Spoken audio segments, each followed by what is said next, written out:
It feels really good to say welcome back to the multiverse. Welcome, everybody. My name is Jimmy, and welcome to the multiverse, the relaunch of the multiverse. If you were already subscribed to the channel, thank you. If you happen to stumble across this video or the channel, we would love for you to stick along for the ride. So, the big question is, what happens now? Most of you have probably followed along with the entire series of WandaVision, and we're going to go over some things that could spoil things if you have not watched the series, so you might want to click off if that's the case. We don't want to spoil what actually happened, but we are going to be covering the post-scene credits and talking about the future and what's next for Wanda, especially when it comes to Doctor Strange and the Multiverse of Madness. So sit back, because today we are going to dive into Wanda, aka Scarlett Witch, versus the Sorcerer Supreme. That's right, Wanda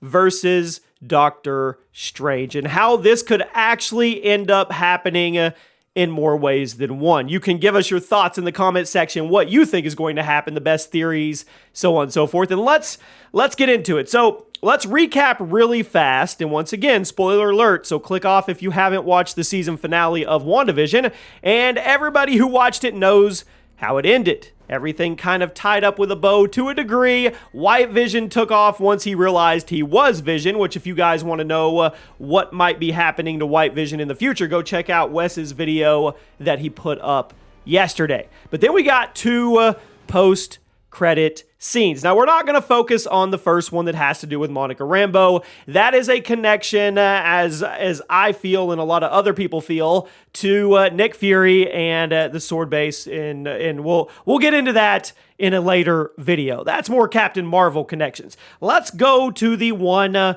with Wanda in the Wundagore Mountains, where, if you didn't know, that's where things got pretty crazy in the past. So let me catch you up really quick. So, there is an elder god with a very, very weird name. Chthon. That's what I'm going to say. I've heard people pronounce it different, but he was the creator of chaos magic. Not only that, but he was also the creator of the Darkhold book, which, if you watched WandaVision, you know that Agatha had this book, and Wanda ended up with the book at the end of the series. Now, Agatha told her that she had no idea what she was doing, and she had no idea what she was bringing, and basically becoming the harbinger of death and chaos, which, if you don't know what that means the person that is bringing something bigger than themselves. They are kind of the herald, if you will. If you want to go with the Silver Surfer and Galactus reference, she is the herald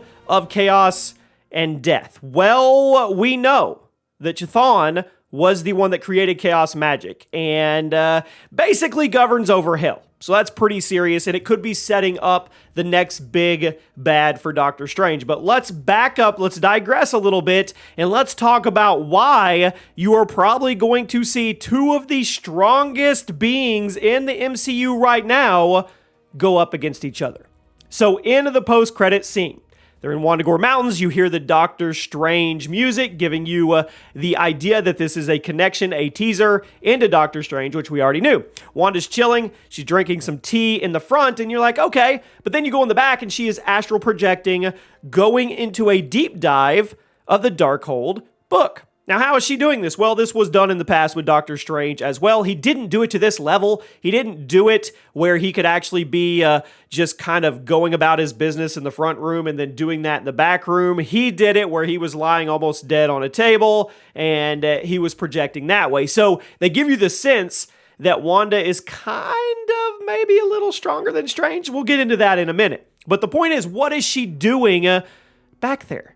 Well, then you hear the cries from her two kids, and it becomes obvious. She is searching this book for one of two reasons. One, to learn everything about the Scarlet Witch and what she needs to know, which she promised Monica Rambeau she was going to do. And two, she's trying to figure out where her kids are and how she can go get them. So if you see the pictures blown up of the Darkhold book, which we got in episode 9, you can see 2 pages. And those pages either show Scarlet Witch in her full form, or some people are saying that's actually Chthon in his full form. I'll let you guys decide that. But also multiple circles, which are hypothetically portals or gateways or other multiverses. And then if you see her when she is looking through this book in the post-credit scene, you see these little red portals, these multiverses, if you will. And what my guess is she is looking for the multiverse that her kids are in.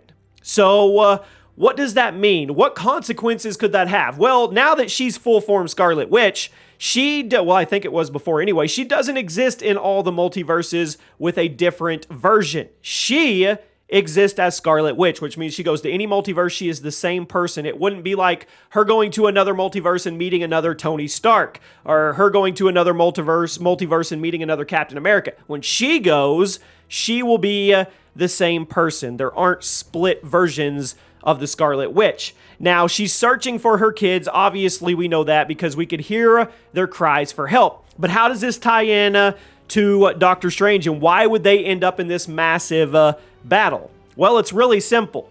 We haven't cracked open the multiverse yet. A lot of people thought we were going to crack it open in WandaVision. That didn't necessarily technically happen.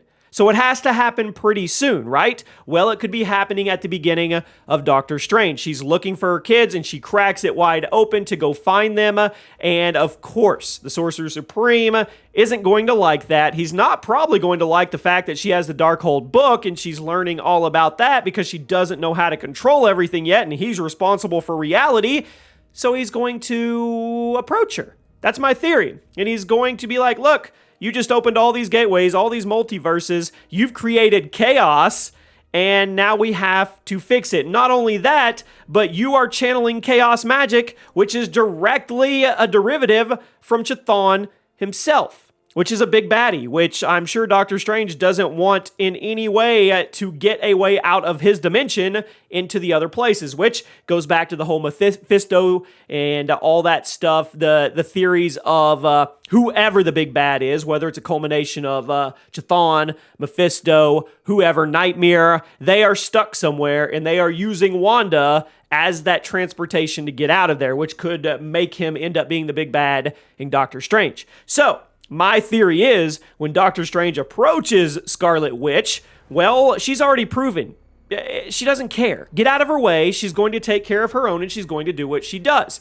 She now wields the entire power of the Scarlet Witch. She's got full form, right? Well, she's probably not going to listen to Strange, and he's going to try to plead to her human side, I guess, if you will, and tell her what she's doing is wrong. But she's obviously going to supersede that when she has to save her kids because she knows they're alive in another dimension. So, what does that mean? That means a whole lot of tension out of the gate. He's going to want that Darkhold back. He's going to want her to stop meddling with the multiverse and cracking everything open, and they are probably going to throw down. Now, that is my guess how the actual beginning of Doctor Strange and the Multiverse of Madness is going to go. I don't think she's going to be inevitably the big bad. I know a lot of people are saying she's going to end up being the villain of the entire movie. I don't agree with that. I think she's going to be a villain type in the beginning, not because she's bad, but because Wanda has her agendas. And when Wanda has her agendas, she's going to pursue those. And that is going to be a direct conflict with what Doctor Strange is trying to do, which means they are going to clash. Now, who wins that? Well, that's something up for debate. You let me know in the comment section. She is full-form Scarlet Witch now, and a lot of people are saying she's the strongest being in the MCU, even above Captain Marvel. But then again, you have the tried and true, the very experienced Doctor Strange who can control reality. So I'm going to give the edge to the veteran with his powers over the new Scarlet Witch that doesn't know how to handle all her powers. I think she's going to go absolutely insane on him, and probably the battle is what's going to crack open the multiverse, but in the end, I think he's going to figure things out, and by the end of the movie, they are going to direct their focuses together on the bigger bad, which, speculation has it, is Chthon. So we'll have to wait and see what happens, but definitely pieces of a puzzle are setting up for Scarlet Witch versus Doctor Strange. It's going to be interesting to see how this actually goes down. You guys give me your best thoughts and theories in the comment section. Thank you to everybody that was still subscribed to this channel and is going to go with us for the ride. If you come across this video and you're new to the multiverse, be sure to subscribe, turn those notifications on, and in the future, we're going to build a Discord and a community here. I hope you guys have a great day. My name is Jimmy, and I'll see you soon.